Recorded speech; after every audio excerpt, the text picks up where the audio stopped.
Welcome back to our channel teaching exam updates. तो आज हम इस वीडियो में बात करने वाले हैं नॉलेज एंड करिकुलम, जिसमें कि पार्ट 3 रहेगा एमसीक्यू सीरीज का। ये बीएड सेकेंड ईयर एग्जाम 2020 का होने वाला है। जो एग्जाम्स होने वाले हैं यही राइट टाइम है, प्रिपरेशन स्टार्ट कर दीजिए। मैंने अपने चैनल पे अपने स्टूडेंट्स के लिए प्रिपरेशन स्टार्ट कर दी है। इनकी डिटेल वीडियो थियोरी में हिंदी इंग्लिश दोनों में है, आप जाके चेकआउट कर सकते हैं। मैंने हिंदी और इंग्लिश पर्टिकुलरली हिंदी में पर्टिकुलरली इंग्लिश में ऐसे नहीं बनाया है, मिक्स करके बहुत सिंपल सी थियरी बनाई है। उसको आप जाके चेकआउट कर सकते हैं। बट आई बटन में लिंक है, डिस्क्रिप्शन में भी मैं आपको प्रोवाइड कर दूंगी, जाके आप चेकआउट कर लेना। तो ये बहुत आपके लिए बेनिफिशियल रहने वाली है ये वीडियो आपके लिए। मैंने पार्ट 2 और पार्ट 1 दोनों वीडियोस ऑलरेडी अपलोड कर दी हैं एमसीक्यू सीरीज की। हम इसमें 6 पार्ट्स करेंगे। आज हमारा थर्ड डे है एंड थर्ड पार्ट है। तो चलिए बात करते हैं फर्स्ट क्वेश्चन की। What is priori knowledge? प्राथमिकताओं का ज्ञान क्या है? ये हमने ऑलरेडी इसके बारे में पढ़ा है। Option A, the knowledge is attend independently of experience. Option B, knowledge which is gain through experience. Option C, knowledge is non empirical. और option D, both A and C. वह ज्ञान जो अनुभव से स्वतंत्र रूप से प्राप्त होता है, ज्ञान जो अनुभव के माध्यम से प्राप्त किया जाता है, ज्ञान गैर अनुभवजन्य है। ए और सी दोनों हैं। जल्दी से इसका आंसर बताइए कमेंट्स में। वीडियो को 2 सेकंड के लिए पॉज कर लीजिए, फटाफट से आंसर दीजिए। चलिए चेकआउट करते हैं answer.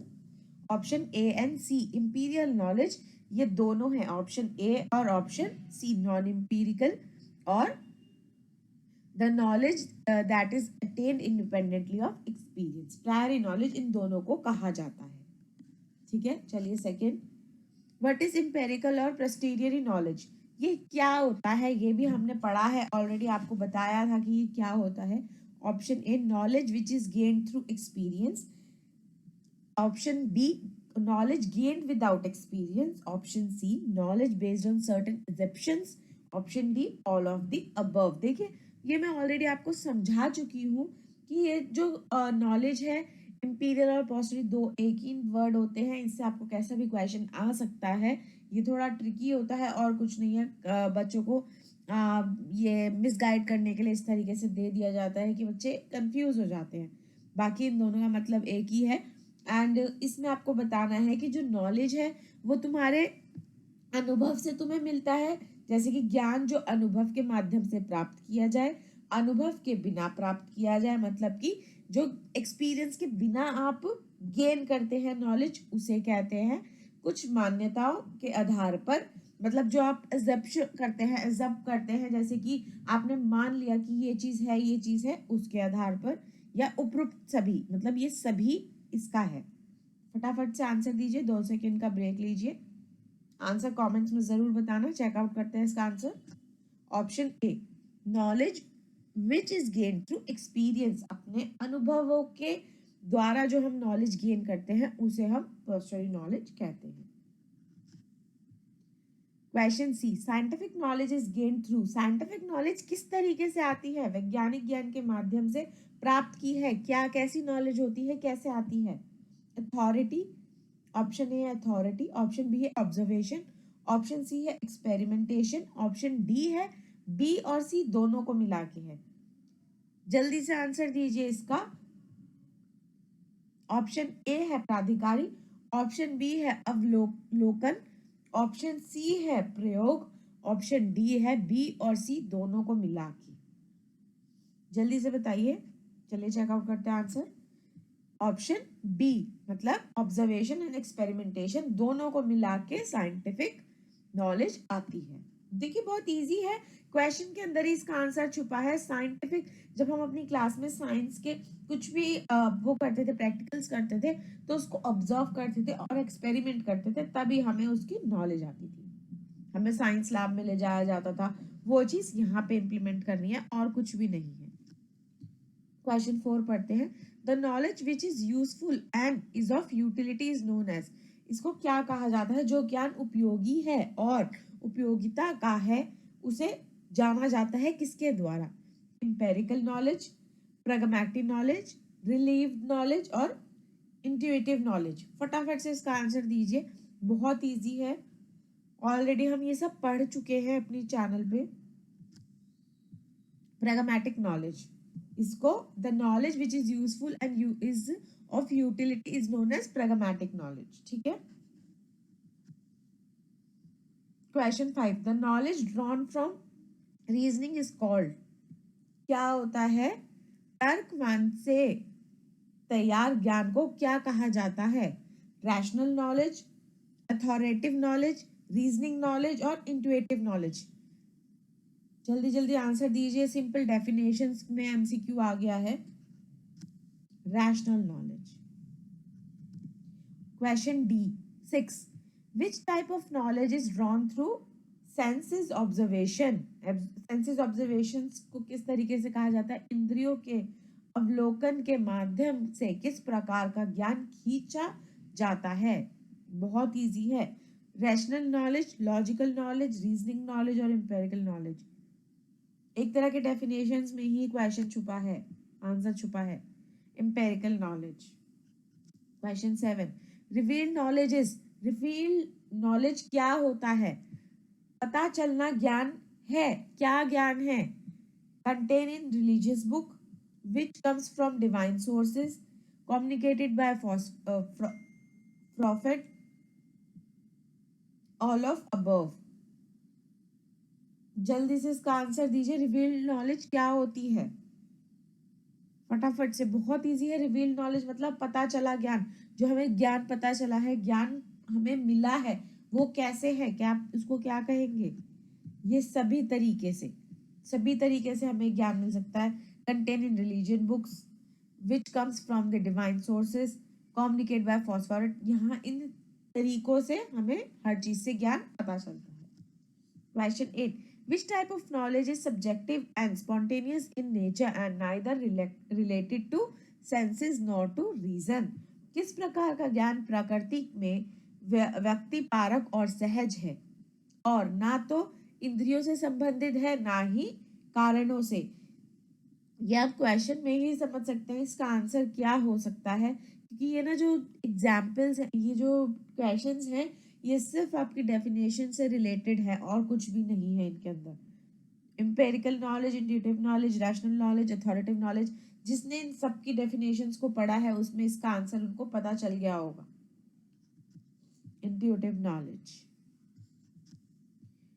Question 9, how many theory of truth are there, कितनी है सत्य के कितने सिद्धांत हैं, जल्दी से बताइए कितने सिद्धांत होते हैं।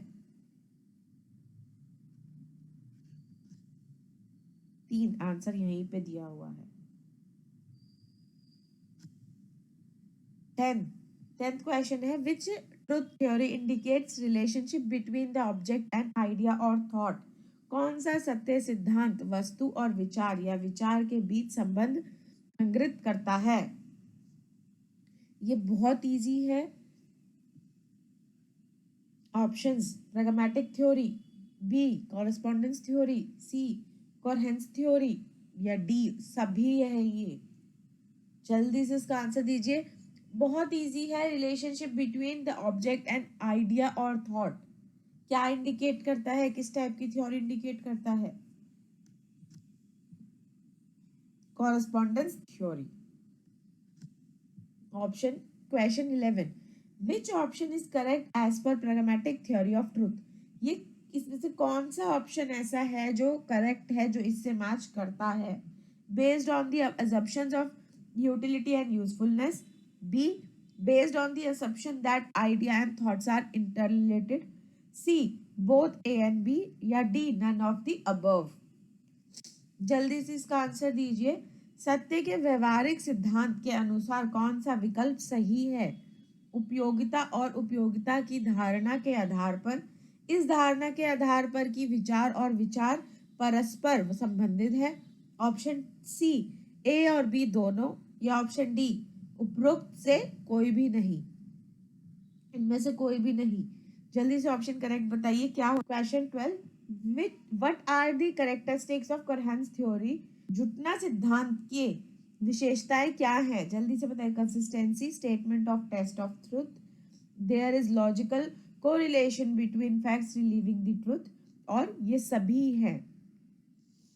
जल्दी से इसका आंसर दीजिए, क्या हो सकता है? ये सभी कैरेक्टरिस्टिक्स हैं कोहेरेंस थ्योरी के। ठीक है, कैरेक्टरिस्टिक्स आपने अगर जो भी चीज पढ़ी है इससे रिलेटेड, उसमें कैरेक्टरिस्टिक्स डिफाइन और उसकी जितनी भी सब हेडिंग्स हैं अच्छे से पढ़े हैं तो एमसीक्यू देना बहुत इजी हो जाता है। नेक्स्ट क्वेश्चन देखते हैं, what are the sources of knowledge? Source क्या है नॉलेज का, कैसे कैसे आप ज्ञान प्राप्त कर सकते हो, ज्ञान के स्रोत क्या है? Senses, option D B experimentation, option C revelation और ऑप्शन डी सभी हैं ये, ऑल ऑफ अबव। बहुत इजी क्वेश्चंस हैं ये सभी हैं, इन्हीं सभी तरीकों से आप नॉलेज ले सकते हैं। Option question 14, difference between believe and truth respectively. इन सब डिफरेंस बताना है आपको ट्रुथ एंड बिलीव में। इसकी भी एक डिटेल वीडियो ऑलरेडी बनाई गई है, जाके चेकआउट कर लीजिए, आई बटन में भी लिंक है। विश्वास और सत्य के बीच कश्म अंतर, subjective and objective, objective and subjective, personal universal. और क्वेश्चन लास्ट ऑप्शन ए और सी इज करेक्ट, या ये और ये दोनों करेक्ट हैं, कौन सा है जल्दी बताइए? Option A and option C are correct. Subjective believe, objective truth, personal believe, universal truth. ये मैंने आपको डिफरेंशिएट में आपको समझाया था।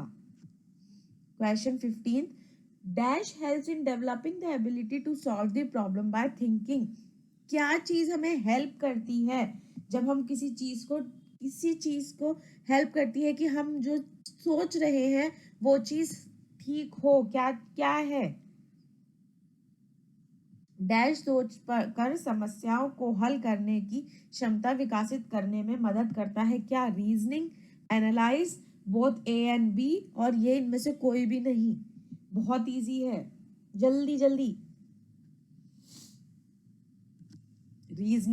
रीजनिंग अगर हम reasoning helps in developing the ability to solve the thinking, solve problems by thinking. Reasoning एक ऐसा है, अगर हम अपने आप चीज से कुछ देख रहे हैं उसको रीजनिंग कर रहे हैं तो हमें समझ में आता है।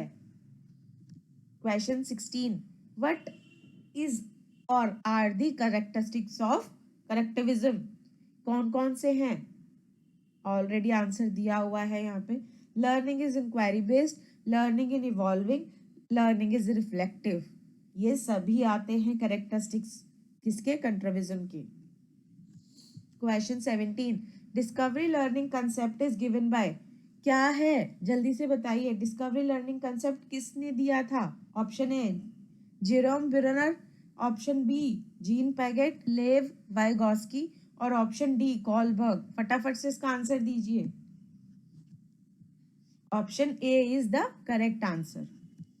चलिए क्वेश्चन पढ़ते हैं 18th, व्हाट इज और are the benefit of discovery learning? क्या बेनिफिट्स हैं डिस्कवरी लर्निंग के?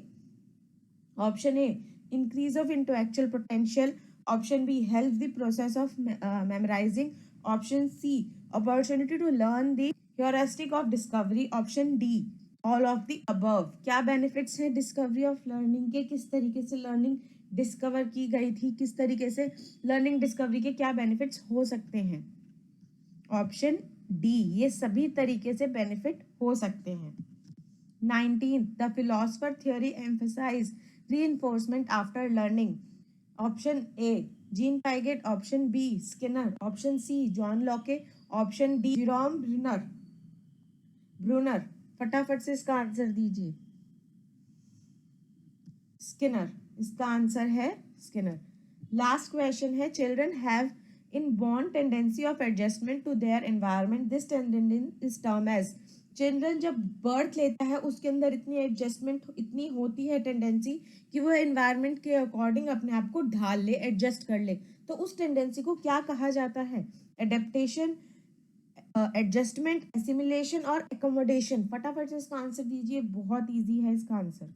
एडेप्टेशन कहा जाता है किसी भी चीज को हम जब अडेप्ट कर लेते हैं, एडजस्ट कर लेते हैं, अपने अंदर ढाल लेते हैं, तो उस टर्म को एडेप्टेशन कहा जाता है। इस वीडियो के लिए इतना ही। अगर ये वीडियो पसंद आई है तो फटाफट से लाइक, सब्सक्राइब और मेरे चैनल को सब्सक्राइब ज़रूर कर देना, शेयर कर देना इस वीडियो को, जिससे कि और आपके कलीग्स की, फ्रेंड्स की, रिलेटिव्स की, सिबलिंग्स की हेल्प हो सके जो भी बीएड की प्रिपरेशन कर रहे हैं। चलिए बाय बाय, टेक केयर।